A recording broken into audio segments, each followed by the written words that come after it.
Saudara ingin presidenmu bicara apa adanya kan?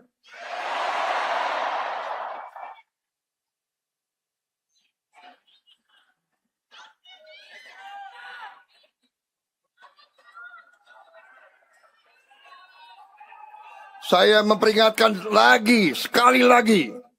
Untuk sekian kali lagi saya bicara dari dulu. Hei para koruptor, sadar diri.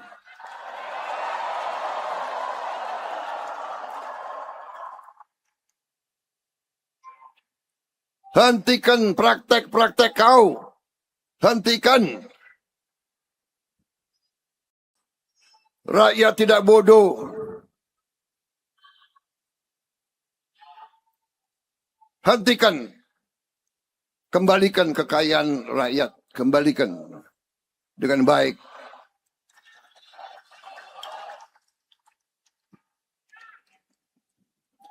Kita bangsa pemaaf.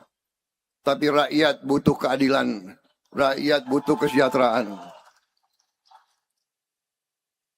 Rakyat butuh sekolah yang baik. Guru-guru butuh gaji yang baik. Dokter-dokter, perawat-perawat butuh gaji yang baik. Tentara dan polisi butuh gaji yang baik. Supaya mereka tidak meres dari rakyat.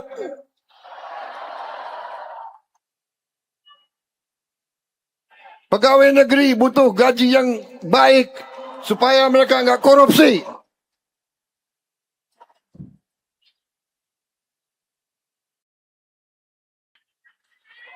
Percayalah, mari kita bersatu semua unsur. Kita berbeda, tidak ada masalah. Berbeda partai, tidak ada masalah. Tiap sekian tahun kita bertanding dengan baik. Nggak ada masalah. Siapa yang menang, monggo. Jangan kalau kalah mau bakar-bakar, itu bangsa apa itu? Pemimpin yang menganjurkan bakar-bakar di Republik ini, itu adalah pemimpin pengkhianat, saudara-saudara kalian. Saya percaya hukum karma akan kena kepada mereka semua itu.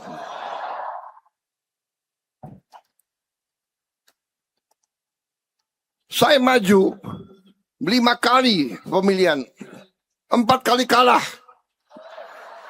Nggak pernah saya suruh anak buah saya bakar-bakar. Demo aja enggak. Saya datang pelantikan rival saya datang, saya hormat, saya kasih selamat.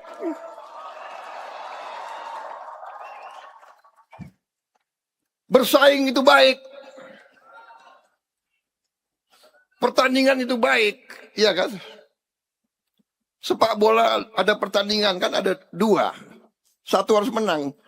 Kalau satu kalah masa wasitnya mau digebuin?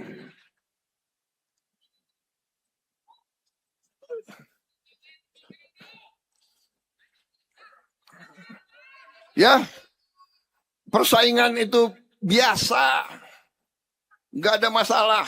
Ya. Ini Gus Imin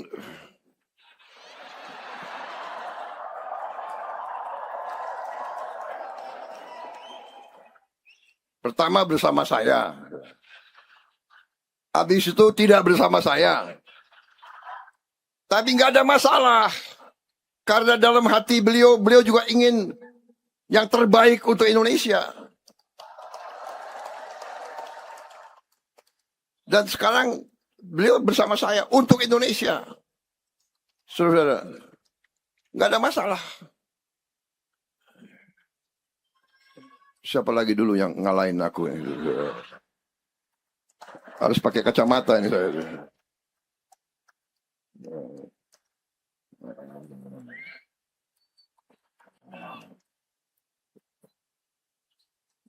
Tidak ada masalah, saudara-saudara, ya.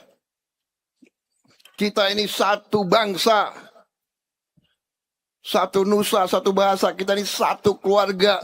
Buktikanlah bahwa bangsa Indonesia ini bangsa yang khas, bangsa yang bersatu.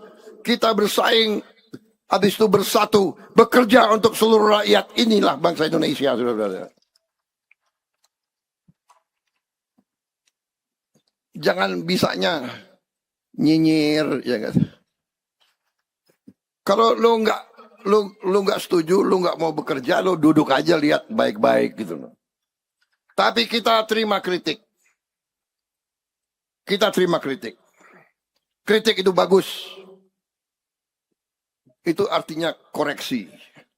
Waspada. Kita kritik.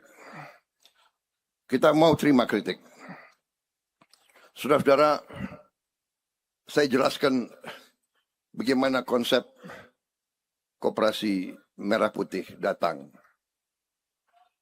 Sebetulnya konsep Merah Putih ini sudah lama ada di benak saya. Sudah lama. Puluhan tahun. Saya waktu di tentara, kita bertugas di desa-desa, di gunung-gunung. Kita bisa berbulan-bulan di sebuah kecamatan. Saya lihat di situ rakyat kelaparan. Saya lihat ada rakyat yang mati kelaparan. Dan saya tidak bisa berbuat apa-apa. Karena makan saya terbatas untuk kompi saya.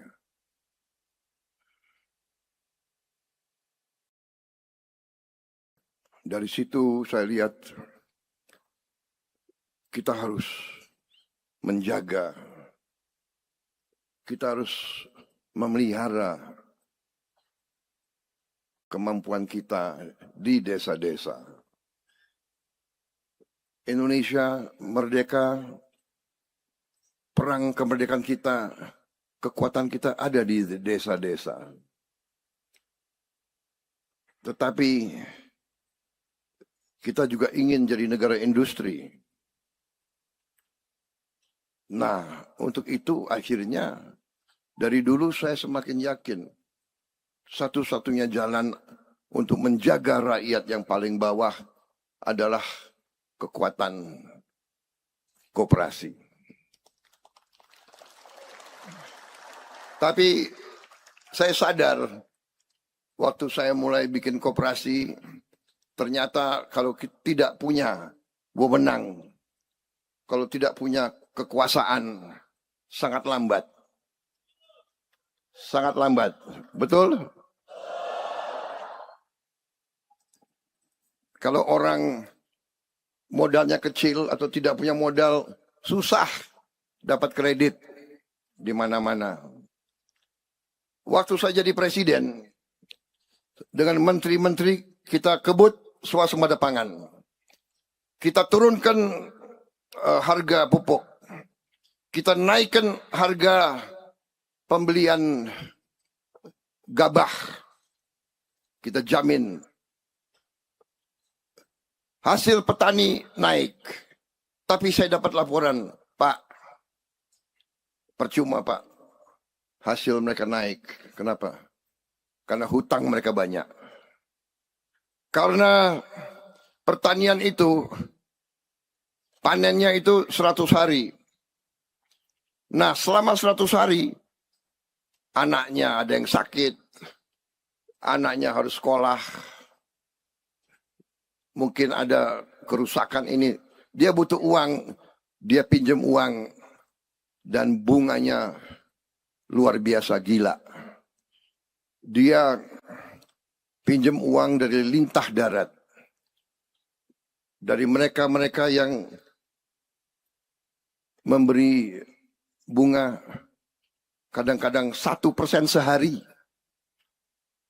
Ini mematikan.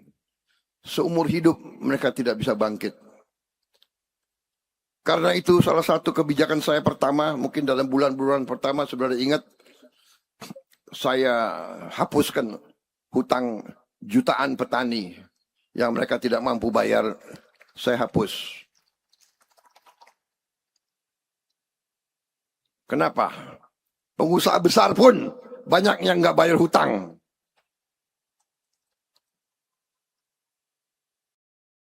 Enak aja. Hutangnya triliunan, nggak mau bayar. Habis itu pakai ini, pakai itu, apa namanya? Haircut.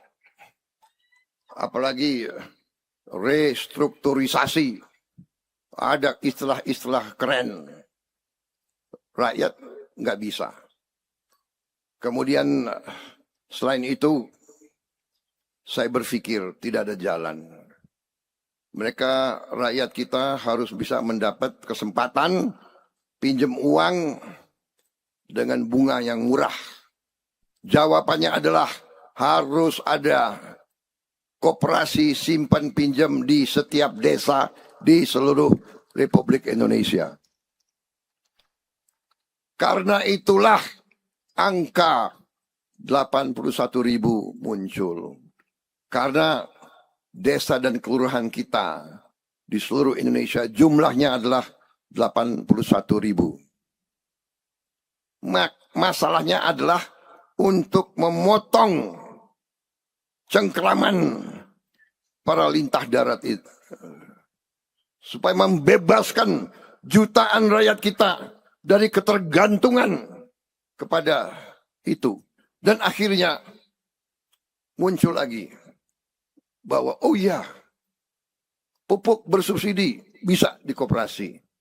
Kemudian gas, tabung-tabung gas itu bisa di koperasi. Kemudian hampir semua barang-barang subsidi bisa kita salurkan melalui koperasi supaya tidak diselewengkan. Karena banyak barang subsidi diselewengkan, tidak sampai ke rakyat yang perlu, tapi diatur-atur sedemikian. Bahkan banyak yang diselundupkan ke luar negeri, saudara-saudara sekalian. Itu latar belakang Koperasi Merah Putih. Kemudian kita mulai rapat, kita mulai susun, kita mulai merencanakan. Ada beberapa pilihan. Kita bisa laksanakan dengan cara-cara biasa. Tapi rakyat yang susah, tidak dalam keadaan biasa, mereka memerlukan tindakan cepat. Kita tidak bisa dengan cara-cara biasa, saudara-saudara sekalian. Kita harus berpikir besar, berpikir cerdas, berpikir praktis. Jangan teoritis. Saya tahu Pak, sebaiknya bikin naskah akademis dulu Pak. Naskah akademis itu biasanya 8 bulan. Rapat sini, rapat situ, rapat sini, rapat situ. Dari naskah akademis nanti kita bikin pilot project Pak. Pilot project itu 2 tahun. Habis itu kita coba di 100 desa dulu Pak. Ada 81.000 desa dan kelurahan. Rakyat itu suruh nunggu 8 tahun. Saya tidak mau. Saya bertanggung jawab kepada rakyat saya. Saya memilih jalan yang berani, jalan yang tegas, jalan yang besar, tapi terukur dan terjangkau oleh kita. Dan itu yang sedang kita laksanakan, saudara-saudara.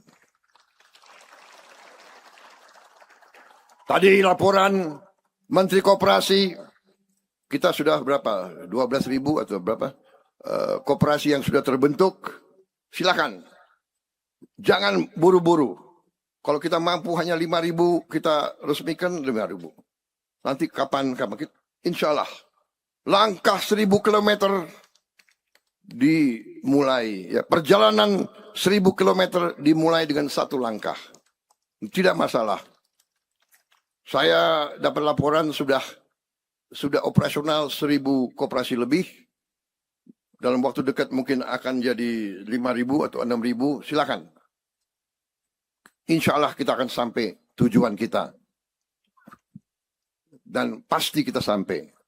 Kalau target kita 1,5 tahun dan target itu tidak tercapai, nggak apa-apa. Kita bisa nyusul. Tapi kalau kita tidak punya target, tidak akan sampai-sampai, saudara-saudara sekalian. Kita harus hilangkan pemikiran, apa bisa? Bisa. Harus bisa. Akan bisa. Dan akan berhasil, saudara-saudara sekalian.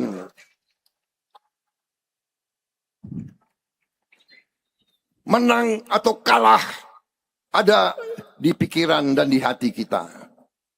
Menang atau kalah, kalau kita berpikir, oh mungkin kalah, oh mungkin gagal, kita sesungguhnya sudah gagal.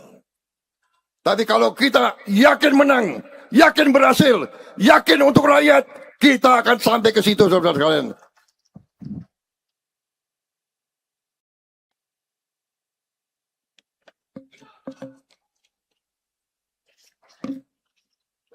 Saya kira sudah cukup ya, saya sampaikan semua. Ini angka-angka. Tapi ini angka-angka bagus. Kalau itu saya mau sampaikan angka-angka ini.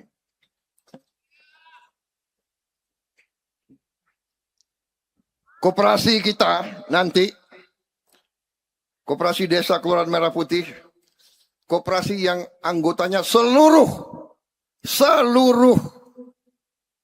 rakyat penduduk di desa itu. Seluruhnya. Dan koperasi nanti tidak hanya untuk simpan pinjam. Tapi nanti akan ada gerai simpan pinjam kredit yang murah. Mikrokredit dan super mikrokredit. Super mikrokredit yang mekar itu ya. Mekar adalah super mikro itu ya. Yang tadinya bunganya 22% ya.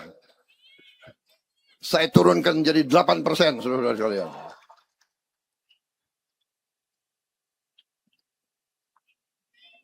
Saya maunya 5%.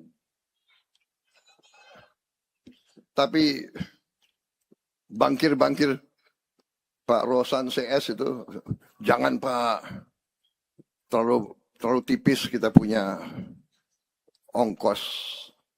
Oke, 8%. Tapi dibandingkan dengan 22% lumayan 8%. Betul atau tidak?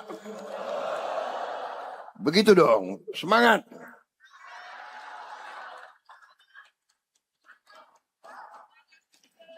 Saudara-saudara, KDKMP nanti akan jadi pusat pelayanan ekonomi desa yang terintegrasi. Di dalam ada kantor koperasi, toko sembako, layanan simpan pinjam, apotek desa. Kita akan buka apotek di desa, obat-obatnya obat generik yang harganya jauh lebih murah dari apotek di kota.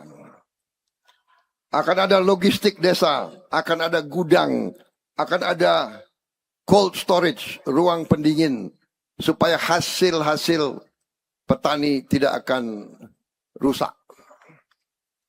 Dan berbagai layanan ekonomi lainnya. Saudara-saudara, saya ambil keputusan, semua barang subsidi harus disalurkan kepada rakyat melalui koperasi Desa Merah Putih. Harus. Saya katakan ini harus. Barang subsidi rakyat tidak boleh diperdagangkan. Supaya yang membutuhkan dialah yang terima. Kita juga akan buka desa-desa dan koperasi-koperasi nelayan. Untuk pertama kali dalam sejarah di Republik Indonesia, nelayan-nelayan kita akan kita urus. Mereka juga akan punya gudang pendingin supaya ikan mereka bertahan.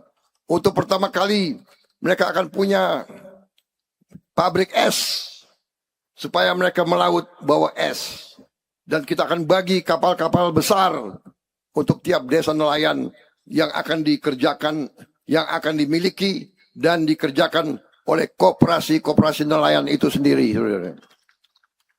Dan mereka bukan terima hadiah, mereka cicil kembali dari hasil tangkapan ikan mereka. Mereka akan cicil semua uang yang kita. Jadi uang di desa nelayan, uang di desa-desa ini, koperasi adalah uang pinjaman yang akan dibayar kembali.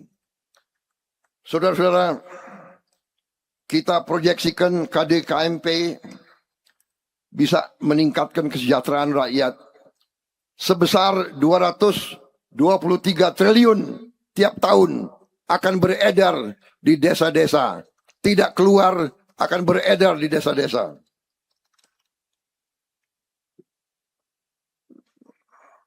Nanti akan ada pendapatan produsen yang juga meningkat sebesar 202 triliun di petani, peternak, dan nelayan. Saudara-saudara, semua ahli mengatakan logistik Indonesia paling tidak efisien dan paling mahal. Ini yang kita akan membersihkan, kita akan membuat lebih efisien. Dengan demikian, saudara-saudara, sekali lagi, selamat Hari Koperasi. Sekali lagi,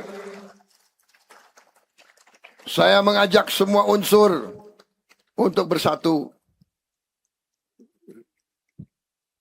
Koperasi nanti ini akan berada di semua desa, di semua daerah. Tidak pandang apakah desa itu desa yang milik Gerindra atau tidak. Tidak peduli apakah di kabupaten itu Prabowo menang atau tidak. Nggak ada urusan itu. Siapapun tidak ada urusan. Saya sekarang mengatakan saya bukan presidennya Gerindra. Saya bukan presidennya siapa-siapa. Saya presidennya rakyat Indonesia semuanya, saudara-saudara.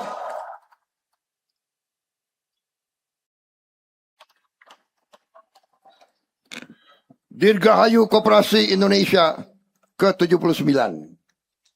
Koperasi berdaya, Indonesia berjaya.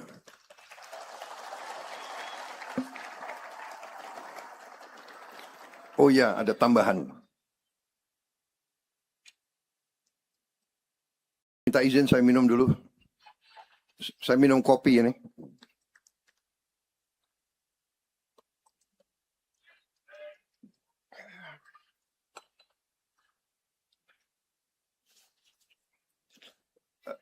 Saya minta maaf, sebetulnya saya kemarin ini flu. Rasa tenggorokan sakit, hampir saya nggak hadir. Tapi saya pikir-pikir, bayangkan kalau saya nggak hadir. Koperasi Merah Putih, rakyat koperasi sudah kumpul. Tapi yang saya paling takut nanti malam kalau saya nggak hadir, Pak Margono dan Pak Mitro turun, saya ditempeleng malam-malam. Akhirnya bangkit, minum kopi, semangat, hadir di sini.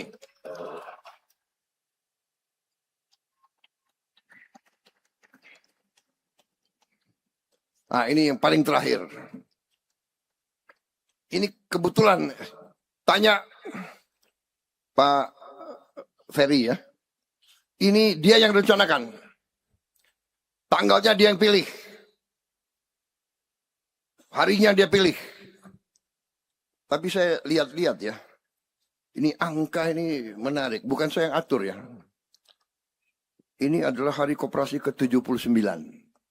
Ya. 7 plus 9. 16 ya. 16.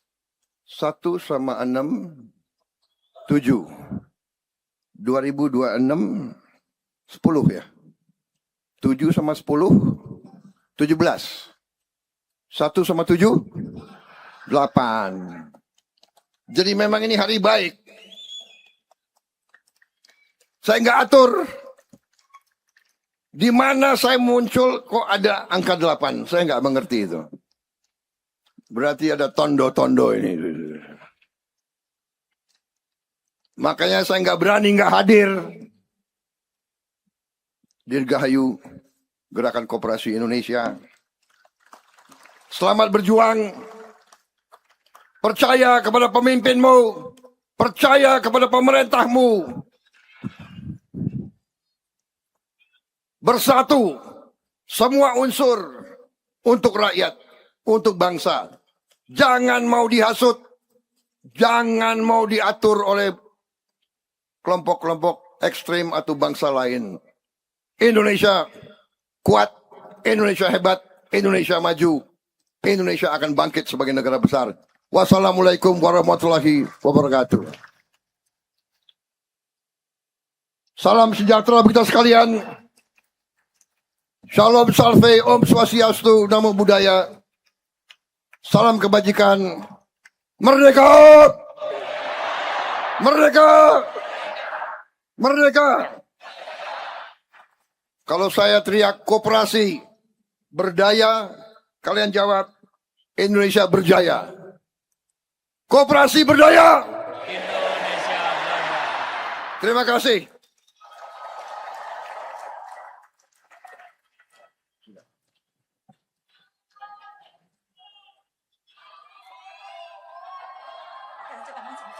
Dan dengan demikian, acara puncak peringatan Hari Koperasi ke-79 tahun 2026 telah selesai. Kami ucapkan terima kasih atas kehadiran yang terhormat Presiden Republik Indonesia Bapak Prabowo Subianto.